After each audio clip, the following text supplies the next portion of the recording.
Hello all! ఈ వీడియోలో 72 hours movie review అయితే తెలుసుకుందాం. రీసెంట్‌గానే నెట్‌ఫ్లిక్స్‌లోకి తెలుగు డబ్బింగ్‌తో పాటు స్ట్రీమింగ్‌కొచ్చింది. మూవీ రన్ టైమ్ వచ్చేసి 1 అవర్ 45 మినిట్స్ అయితే ఉంటుంది. డబ్బింగ్ కూడా బాగుంది. అండ్ మూవీ అయితే అస్సలు ఫ్యామిలీతో చూడొద్దు. మొత్తం అడల్ట్ కంటెంట్, అడల్ట్ లాంగ్వేజ్ ఉంటుంది. సో ఫ్యామిలీతో చూడొద్దు, దూరంగా పెట్టండి.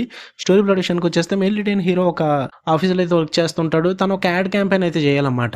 అన్‌లిమిటెడ్ యాడ్ క్యాంపెయిన్ అని చెప్పేసి. ఆ క్యాంపెయిన్ చేయడంలో తనకు కొన్ని ప్రాబ్లమ్స్ అయితే ఫేస్ చేస్తాడు. ఆ ప్రాబ్లమ్స్‌ని సాల్వ్ చేసుకోవడానికి ఒక తెలియని బ్యాచిలర్ పార్టీకి అయితే వెళ్తాడు. అసలు ఏందిరా ఆఫీస్‌కి బ్యాచిలర్ పార్టీకి ఏంటి సంబంధం అని మీరు అనుకుంటే గనక అదేంటో మీరు మూవీ చూసి తెలుసుకోవాలి. ఇక ఓవరాల్‌గా నాకు ఎలా అనిపించిందిరా అంటే ఇట్స్ వన్ టైమ్ వాచ్ భయ్యా. కెవోటిక్ కామెడీ ఉంటది మూవీ అంతా కూడా. చాలా క్లమ్జీగా, కెవోటిక్‌గా ఉంటది.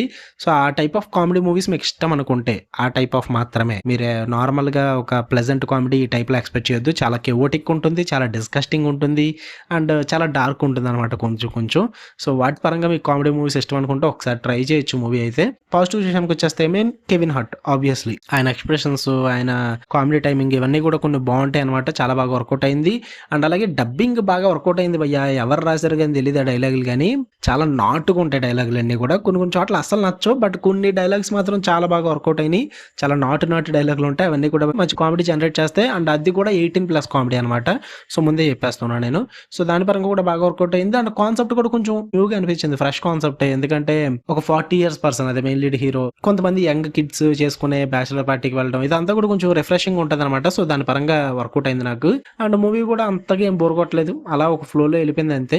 ఇక నెగెటివ్ విషయానికి వచ్చేస్తే మెయిన్ బిగ్గెస్ట్ ప్రాబ్లం ఏంట్రా మూవీతో అంటే చాలా కామెడీ సీన్స్ అయితే ల్యాండ్ అవ్వలేదని చెప్తా. అంటే కొన్ని కొన్ని చోట్ల చాలా ఫోర్స్డ్‌గా అనిపించింది కామెడీ. అసలు వర్కౌట్ అవ్వలేదు. అంటే కెవోటిక్ కామెడీ అండ్ సిట్యుయేషనల్ కామెడీ ఉంటుంది మూవీ అంతా కూడా. ఆ సిట్యుయేషన్స్ ఏవైతే క్రియేట్ చేశారో అవన్నీ కూడా చాలా ఆర్టిఫిషియల్‌గా ఉంటాయి. ఒక నేచురల్ ఫ్లోలో అయితే వెళ్ళవు. అండ్ అలాగే ఆ సిట్యుయేషనల్ కామెడీకి నవ్వు కూడా రాదు. అదే బిగ్గెస్ట్ ప్రాబ్లమ్ ఈ మూవీకి. చాలా మూమెంట్స్‌లో 1 అవర్ 45 మినిట్స్ మూవీలో నేను గట్టిగా నవ్వుకుంది మహా అయితే ఒక 5, 6 సార్లు అంతే భయ్యా. ఉన్నదంతా కూడా నార్మల్‌గా చూసుకుంటూ వెళ్ళిపోయాను తప్ప నాకు అంతగా ఏం నవ్వు రాలేదు. లాఫ్ ఔట్ లౌడ్ మూమెంట్స్ అయితే పెద్దగా ఏం లేవు. జస్ట్ ఒక స్మైల్ వచ్చింది అంతకు మించి అయితే ఏం లేదు. అండ్ అలాగే కొన్ని డిస్గస్టింగ్ సీన్స్ కూడా ఉంటాయి. అవి అస్సలు నచ్చలేదు నాకు. చెప్పానుగా 18+ కామెడీ ఉంటుందని. సో అందులో డిస్గస్టింగ్‌గా ఉంటాయి కొన్ని. వరస్ట్‌గా అనిపించాయి నాకు ఆ సీన్‌లు అయితే అస్సలు నచ్చలేదు నాకు. అవి కూడా కొంచెం ప్రాబ్లమాటిక్‌గా అనిపించాయి.